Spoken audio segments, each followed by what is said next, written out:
Okay, so let's dive into something pretty mind-boggling. Right. Have you ever heard of the halls of Amenti? I have. It's this idea of hidden chambers Mm-hmm. that are packed with rejuvenation technology. Okay. Like we're talking about extending life for centuries potentially. Wow. We're going to go deep on this today. Right.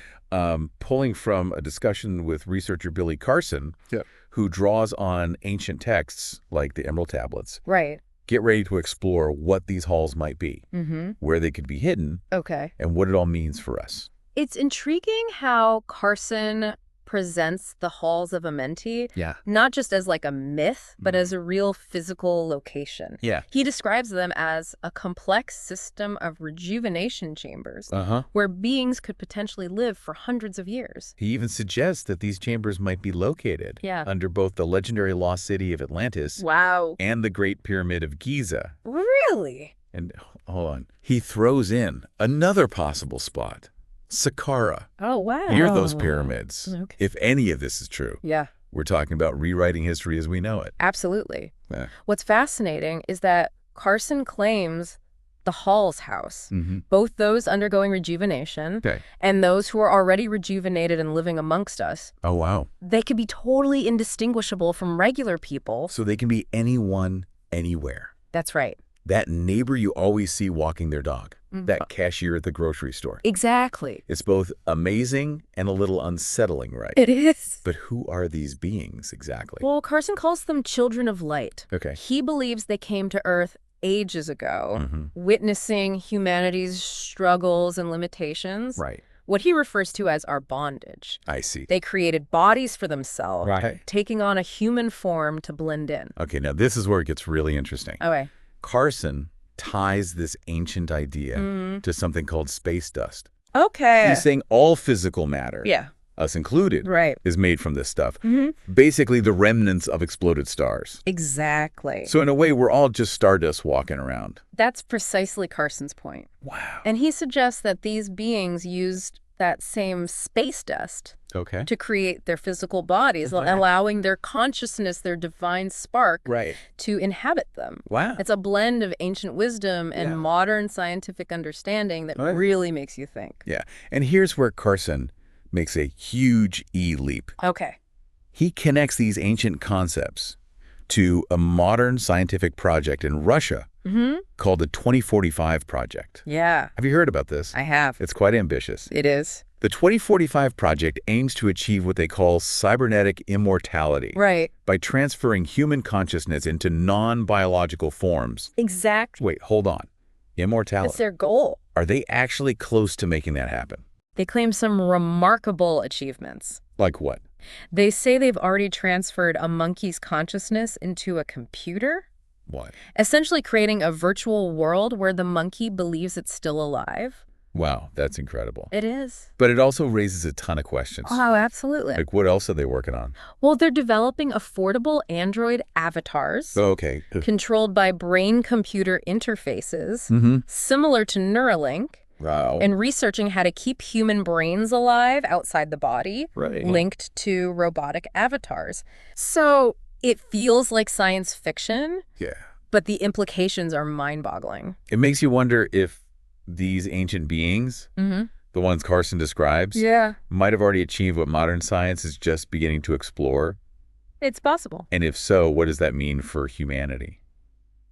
That's a question worth pondering. It is. What if we are catching up to ancient knowledge we lost along the way? And it's not just about potential immortality. Carson points to another modern project that might have roots in ancient knowledge. Right. DARPA's Avatar project. Yeah, this project aims to create soldier surrogates. Which are basically bipedal robots controlled by humans. So imagine soldiers fighting battles from a distance. That's the idea. Avoiding physical harm. Exactly. It sounds like taking drone warfare to a whole new level. It does. But what's the connection to ancient knowledge here? Well, Carson argues that many seemingly new technologies are actually inspired by ancient texts and artifacts. Oh, really? He points to examples like weapons of mass destruction mentioned in Sumerian tablets. Interesting. It's a provocative idea, isn't it? It definitely makes you wonder what else might be hidden in those ancient texts. Absolutely. He even brings up the Iraq War. Okay. Specifically what happened at Saddam Hussein's museum. Yes. Carson mentions that one of the first things troops did was go to the museum and remove specific artifacts from the lower levels. What were they looking for? It's unclear. Some kind of ancient blueprint for advanced technology. Possibly. Maybe even clues about the halls of Amenti themselves.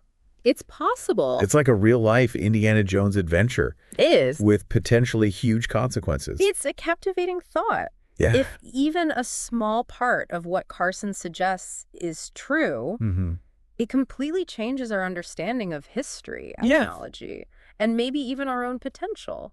It's a lot to process, for sure. It is. So let's unpack this a bit. Okay. We've got these ancient beings, possibly immortal, walking among us. Right. We've got cutting-edge science that's pushing the boundaries of what we thought was possible. Exactly. And it all seems to be connected to ancient knowledge that'd been hidden for centuries. Right. But what does it all mean? That's the key question, isn't it? And why should we care? We need to consider the bigger picture here. What does this tell us about the nature of consciousness, the possibilities of human evolution, and the ethical challenges we might face if immortality becomes a reality? And what about the motivations of these children of light? It's a good question. Are they just watching us? Or are they actively guiding our development in some way? It's another layer of mystery that we need to explore. We're dealing with a lot of speculation and interpretation here. We are. But even if we set aside the more out there ideas, the concept that ancient civilizations might have had advanced knowledge that we're only now rediscovering is incredibly intriguing. I agree. So let's say for the sake of argument that these halls of Amenti really do exist. Right. What would it mean for humanity to rediscover them? That's the million-dollar question. Would it lead to a new era of understanding and advancement? It's a double-edged sword. Or would it potentially open up a Pandora's box of ethical and societal challenges? Imagine the implications for medicine, aging, for how we define life and death. Right. But then consider the potential for abuse, for inequality, for the very fabric of society being disrupted by these technologies. It's like we're standing on the edge of a new era. Absolutely. It's a point where science fiction and reality are starting to blur. It is. The choices we make now could determine what kind of future we create. Absolutely. And I think it's crucial that we start having these conversations now. So that if these technologies become a reality, we can navigate these challenges responsibly. It's definitely a lot to think about. It is. So let's shift gears a bit and go back to Carson's point about ancient knowledge being the inspiration for modern technology. He brings up a pretty startling example. Weapons of mass destruction. He claims that ancient Sumerian tablets actually mention these devastating weapons. Really? And even more intriguingly, he suggests that the government's interest in ancient artifacts might extend beyond simple historical curiosity. Interesting. He brings up the Iraq War and specifically what happened at Saddam Hussein's museum. Right. He mentions that one of the first places troops went was that museum. Exactly. And that they actually took certain artifacts from the lower levels. That's right. Do we know what they were after? It's not entirely clear. Carson doesn't specify what those artifacts were, but seems to imply they might have been related to advanced technology, maybe even knowledge about the halls of Amenti themselves. So are we talking about the possibility? It's a bold claim, for sure. And it's essential to remember that this is all based on Carson's interpretation of ancient texts and events. But if even a fraction of what he suggests is true, it changes our understanding of history and the forces that might be at play today. It's like we're living in a real-life Indiana Jones movie. It is. Where the hunt for ancient artifacts could have world-altering consequences. It's certainly thought-provoking. All right. Before we wrap up this part of our deep dive into the halls of Amenti, let's bring it back to the core concept. We've covered ancient texts, modern science, military projects, and the possible implications of rediscovering this lost knowledge. It's a lot to absorb. We've explored some profound ideas. We have. And it's clear that the concept of the halls of Amenti touches upon some fundamental questions about humanity. Our origins, our potential, and perhaps even our future. So for our listeners who might be feeling a little overwhelmed right now, What would you say are the key takeaways from our discussion so far? I think the most important takeaway is that there might be more to our history and our potential than we currently realize. Right. The idea that ancient civilizations might have possessed advanced knowledge that we've lost. And are only now rediscovering is both fascinating and challenging. Right. It encourages us to question our assumptions and be open to new possibilities. It's a reminder that we don't have all the answers. Absolutely. And that there's always more to learn and explore. And on that note, I'd like to leave our listeners with a final thought. Okay. If the halls of Amenti do exist, what would it mean for humanity to rediscover them? Right. Would it be a source of immense knowledge and advancement, propelling us into a new era of understanding? Wow. Or could it unleash forces that we're not ready to handle, potentially leading to chaos and destruction? It's a question we'll continue to explore as we go deeper into this topic. Absolutely. But for now, we encourage you to ponder the implications of this enigmatic concept. The halls of Amenti. A gateway to immortality. Right. A source of lost knowledge. Or a harbinger of unforeseen consequences. A lot to consider. The answer for now remains shrouded in mystery. It does. It's a question that invites us to consider not only the technological possibilities, but also the deeper philosophical and ethical implications. What does it mean to be human? Right. In a world where immortality might be achievable? It makes you wonder what kind of future we're heading towards. If these advanced beings really are out there walking among us, what role do they play in all of this? That's a good question. Are they simply observers? Or are they actively shaping events? Right. Maybe even nudging us towards some predetermined outcome. Carson seems to lean towards the latter, suggesting that these children of light have a benevolent interest in humanity's evolution. But of course, that's just one interpretation without concrete evidence. It's all speculation at this point. Right. And it's important to approach these ideas with a healthy dose of skepticism. I agree. But let's say for a moment that these beings do exist and they are guiding us. Right. What would their end game be? That's a fascinating question. What kind of future are they steering us towards? Are they trying to help us reach a higher level of consciousness? To unlock our full potential as a species? Or is there something else entirely that we can't even fathom? It's like we're trying to solve a cosmic puzzle with missing pieces. We've got these ancient texts hinting at extraordinary possibilities. Modern science pushing the boundaries of what we thought was possible. And then this whole idea of advanced beings living among us. Their true nature and purpose unknown. It's a captivating mix of mystery and possibility. It is. But it's crucial to remember that we're dealing with a lot of interpretation here. Carson's work is based on his reading of ancient texts.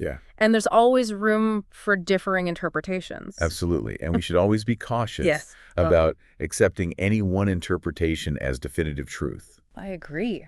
But even if we set aside the more speculative elements, the idea that ancient civilizations might have possessed advanced knowledge that we've lost and are only now rediscovering is pretty mind-blowing in itself. I completely agree. And it really highlights the limitations of our current understanding of history and the potential for groundbreaking discoveries that could completely reshape our worldview. It makes you wonder what else might be out there. Waiting to be uncovered. What other secrets are hidden in plain sight, both in terms of ancient knowledge and advanced technology. It's a tantalizing thought. It is. And it underscores the importance of staying curious, questioning our assumptions. Absolutely. And being open to the possibility that there's much more to learn about ourselves and the universe we inhabit. Okay, let's shift gears a bit and dive deeper into some of the specific connections. Carson draws between ancient knowledge and modern technology. You mentioned the example of weapons of mass destruction earlier. Can you elaborate on that a bit? Sure. Carson argues that the concept of WMDs, with their devastating power, isn't a modern invention. I see. He claims that descriptions of similar weapons can be found in ancient Sumerian tablets.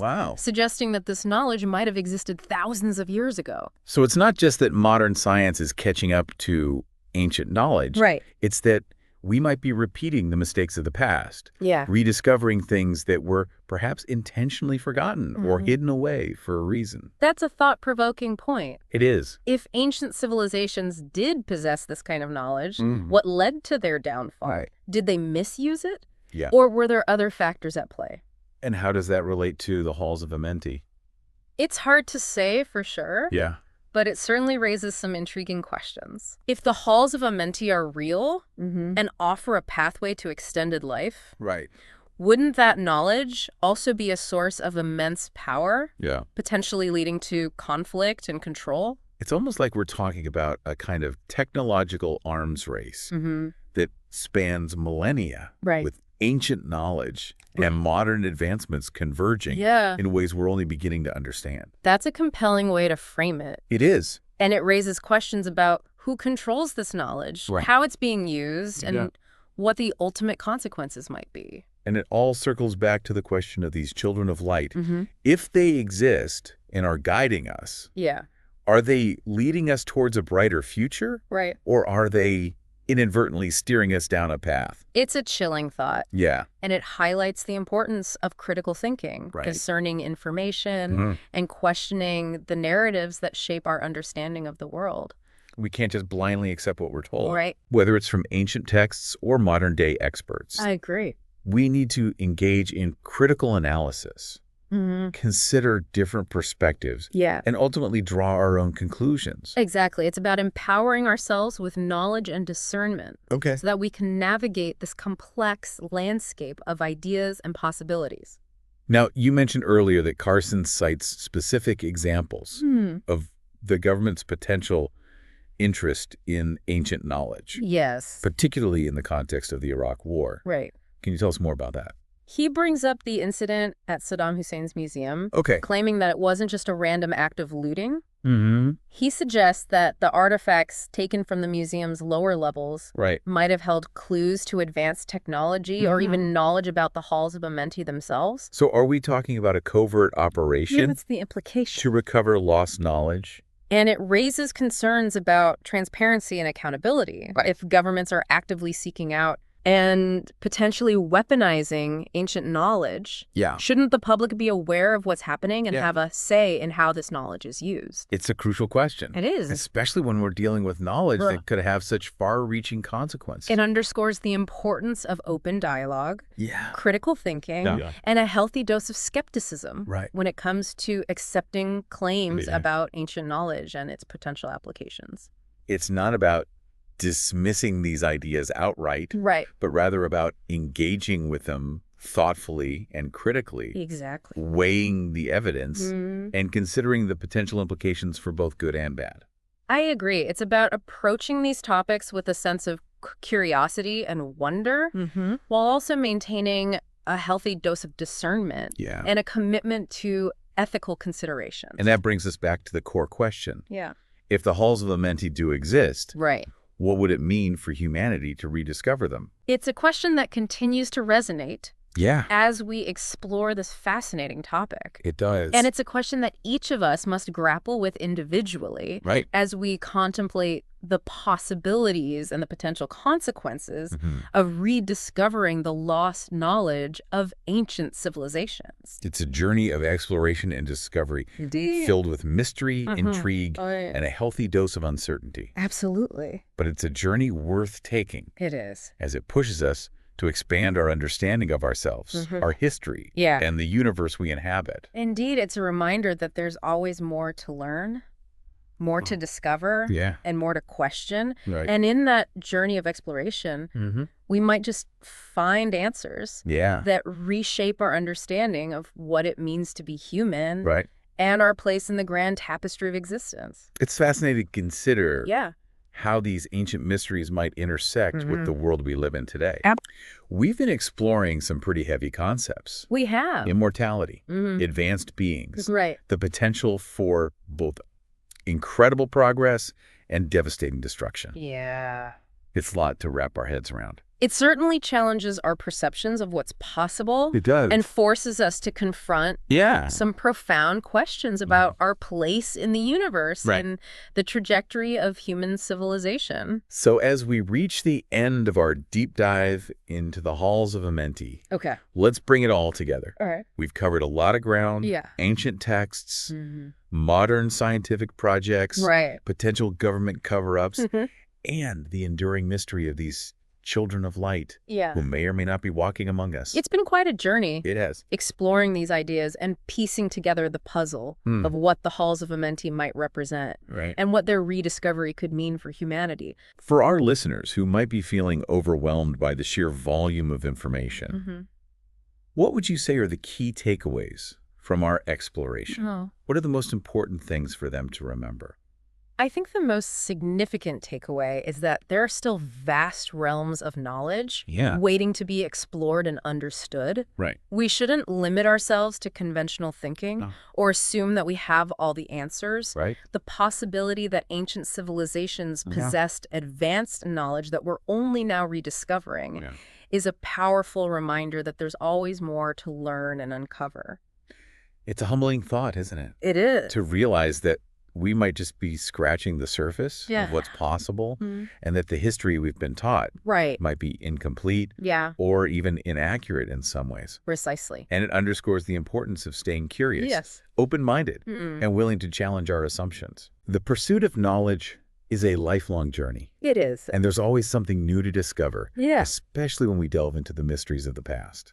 As we wrap up, would you leave our listeners with a final thought? Something to ponder as they continue their own explorations. I'd encourage our listeners to reflect on the potential implications of the halls of Amenti, not just in terms of technological advancements, but also in terms of our understanding of consciousness, spirituality, and the very nature of human existence. What if the quest for immortality is not just about extending our physical lifespan, but about unlocking the full potential of our consciousness? What if the divine spark that Carson describes is something that resides within each of us, waiting to be awakened? It's a powerful and evocative image. It is. And it leaves us with a sense of both wonder and responsibility. Absolutely. Wonder at the vastness of the unknown, and responsibility for how we use the knowledge we acquire, both ancient and modern. Exactly. The pursuit of knowledge is not just about accumulating facts. It's about understanding ourselves and our place in the universe. And in that pursuit, we must always strive to be ethical, discerning, and mindful of the potential consequences of our actions. As we conclude this deep dive into the halls of Amenti, we encourage you, our listeners, to continue exploring, questioning, and seeking answers. Absolutely. The journey of discovery is never truly over. It's not. And there are always new mysteries to unravel and new insights to be gained. There are. Keep those minds open. Stay curious. Absolutely. And who knows what you might uncover.